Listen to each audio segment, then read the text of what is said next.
Hello friends, इसमें Aadi the science guy. Friends, welcome to the part 2 of the flood routing. आज की video में friends हम लोग मस्किंगम इक्वेशन के बारे में पढ़ेंगे। तो बिना टाइम वेस्ट किए चलिए स्टार्ट करते हैं।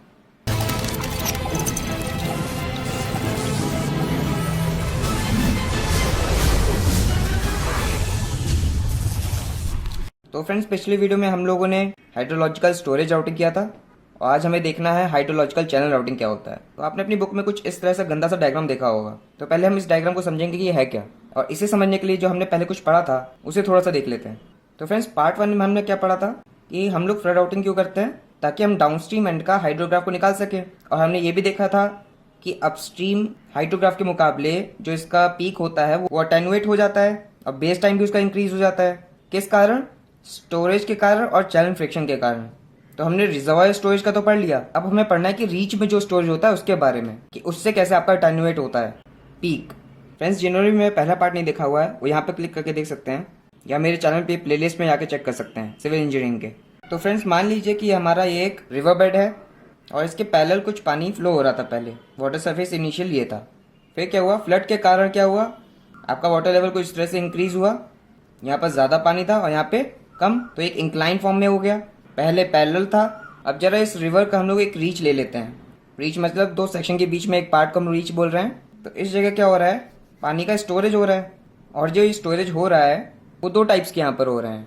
सबसे पहला जो एक इसके पैरेलल था, बेड के पैरेलल आपका जो है, और एक ये ट्रायंगुलर पार्ट जो कि इंक्लाइंड है, जिसको हम लोग क्या बोलते हैं, वेज स्टोरेज। कौन सा? ये ट्रायंगुलर पार्ट को।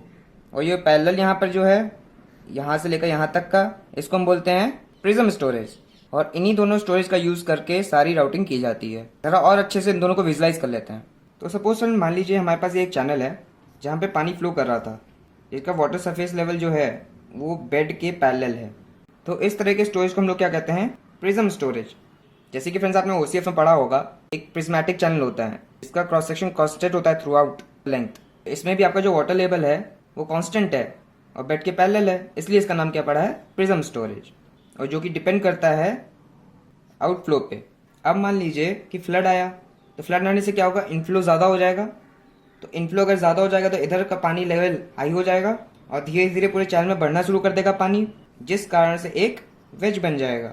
वेज मतलब क्या होता है, एक टैपर्ड सेक्शन। एक टैपर्ड सेक्शन को हम लोग क्या बोलते हैं, वेज बोलते हैं। तो इसके कारण जो ऊपर यहाँ पर स्टोरेज हो रहा होता है इसको हम बोलते हैं वेज स्टोरेज।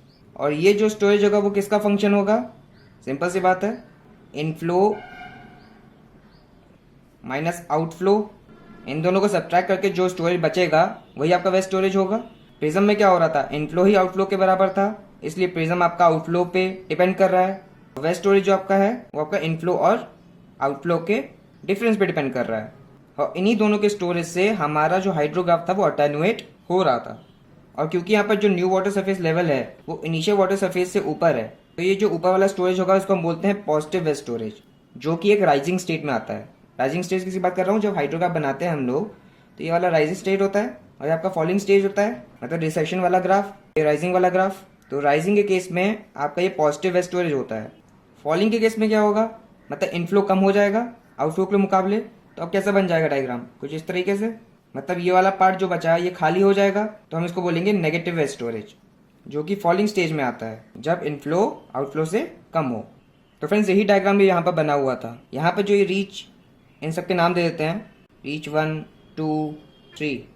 ये वाला हमने जो बनाया था सबसे पहला वाला केस है ऊपर वाला, तो ये पॉजिटिव वेस्ट स्टोरेज है, क्योंकि जो वाटर सरफेस लेवल है यहाँ से इसके ऊपर आप न्यू वाटर सरफेस लेवल पहुँच चुका है।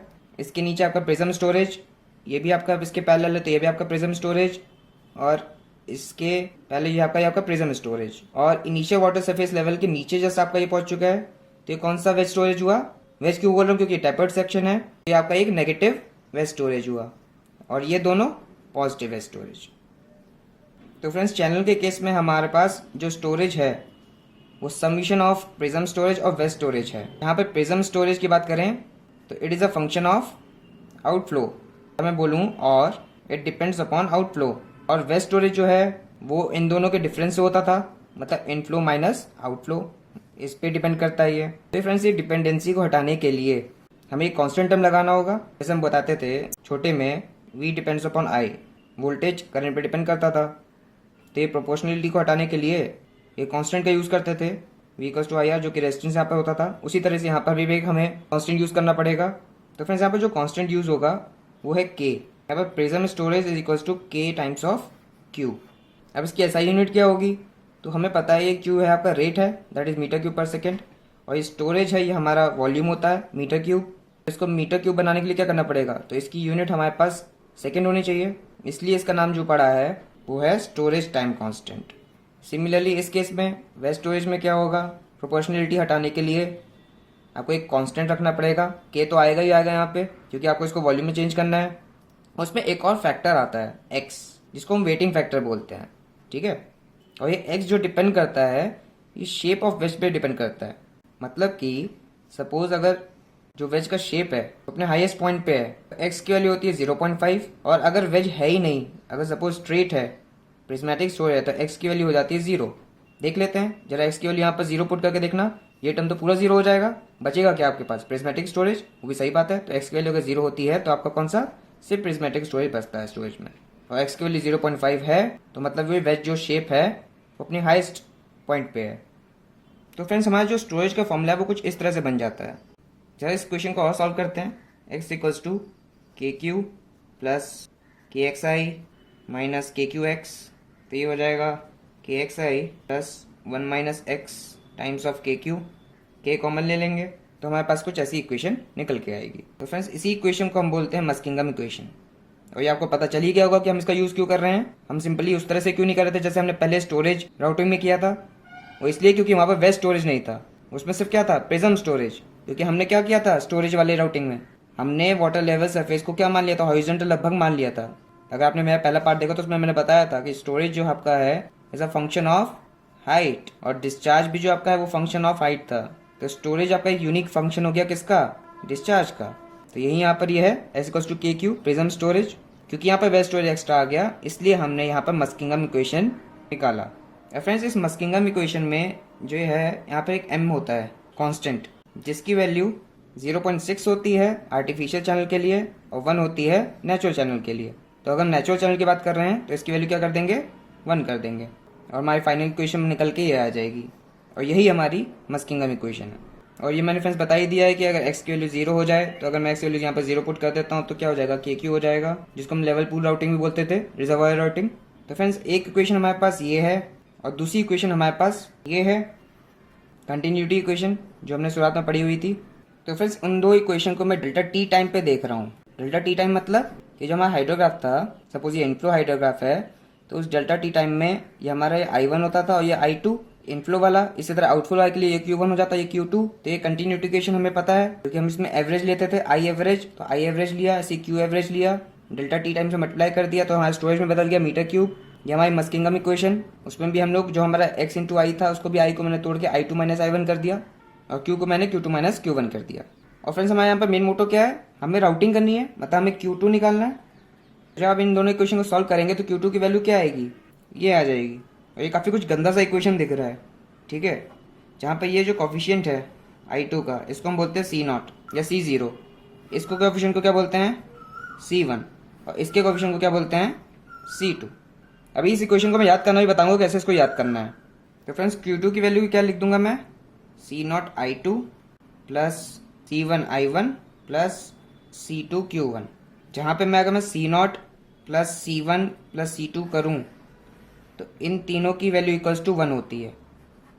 करके भी देख लीजिए, इन तीनों को कॉमन ले लीजिए, नीचे भी यही आएगा ऊपर भी यही आएगा, तीनों को प्लस करके और कट जाएगा ऊपर नीचे इक्वल्स टू 1। और इसी पे क्वेश्चन काफ़ी गेट में भी पूछा जाता है। और कई बार ये भी पूछ लिया जाता है कि C0 की वैल्यू निकालो, C1 की वैल्यू निकालो, तो उसके लिए आपको ये फॉर्मूला याद करना पड़ेगा। तो फ्रेंड्स इस फॉर्मूले को याद करने के लिए हम क्या करेंगे? सबसे पहले हम C0 C1 C2 लिख देंगे और इसके बाद जो ये नीचे वाली जो इक्वेशन है ये आपको याद रखनी पड़ेगी, k माइनस के एक्स प्लस 0.5 डेल्टा टी। यही इसके बराबर लिख देंगे डिनोमिनेटर और न्यूमरेटर दोनों में। तो न्यूमरेटर में भी लिख दो k माइनस के x plus 0.5 delta T, denominator में भी लिख दो k माइनस के एक्स प्लस 0.5 डेल्टा टी। और ये हम ऐसा याद करने की कोशिश क्यों कर रहे हैं? क्योंकि क्या होता है किसी में माइनस है किसी में प्लस है, हमें याद नहीं रहता है। न्यूमरेटर में देखिए हर जगह चेंज है, तो इसलिए मैं आपको ये बता रहा हूँ। ये आपको लॉन्ग टर्म के लिए इससे याद हो जाएगा। इसमें भी ऐसे लिख दीजिए k माइनस के एक्स प्लस 0.5 डेल्टा टी। इसके लिखने के बाद आपको क्या करना है, ये देखना है टर्म 0, 1 और 2। जहाँ पे 0 है वो सबसे पहले वाले टर्म को डिनोट कर रहा है, ठीक है। जो 1 है ये दूसरे वाले टर्म को डिनोट कर रहा है, और ये 2 है ये तीसरे वाले टर्म को डिनोट कर रहा है, मतलब 0, 1, 2। तो हम क्या करेंगे, जहाँ पर 0 लिखा हुआ है तो उसका जो साइन है, ठीक है, इसका जो कोफिशिएंट का साइन है उसको हम चेंज कर देंगे। तो 0 वाले में जैसे कि हम लोग यहाँ पर माइनस कर देंगे, 1 वाले में जो ये 1 का कोफिशिएंट है इसको माइनस का प्लस कर देंगे, और जो 2 है उस सेकेंड वाले में हम लोग माइनस कर देंगे। बस पूरा फॉर्मूला आपका यहाँ पर लगभग बन गया। C0 में आपकी जो के होता है वो 0 रहता है, C1 में भी आपका ये के 0 रहता है। तो ये -0 का यहाँ पे कोई मतलब बनता ही नहीं है, तो फॉर्मूला आपका यहाँ से बन जाता है -kx + 0.5 delta T upon this. ये देखिए इक्वेशन चेक कर लीजिए, वही आपकी इक्वेशंस बन गई। तो आप इस तरीके से याद कर सकते हैं, तो अपना भी ट्रिक बना सकते हैं। इसी के साथ हमारा फ्रेंड्स होता है ये मस्ट किंगडम इक्वेशन खत्म। बाकी इसका न्यूमेरिकल को मेरे ख्याल से कुछ ज़्यादा बड़ा है नहीं। अगर आपको ये चीज़ सोचिए समझ में आ गई है तो आप इसका नाम से न्यूमेरिकल निकल सकते हो। Q2 की वैल्यू हर टाइम इंटरवल पे आप निकाल सकते हैं। अगर फिर भी आपको न्यूमेरिकल कोई वीडियो चाहिए तो आप कमेंट्स में जरूर बताइएगा, और इस वीडियो को लाइक भी जरूर करिएगा। इसमें एक टॉपिक है ट्रैप एफिशिएंसी, इस पर भी काफ़ी MCQs आते हैं, तो वो ट्रैप एफिशिएंसी भी इसकी पढ़ लीजिएगा। फिलहाल के लिए इतना ही, थैंक यू।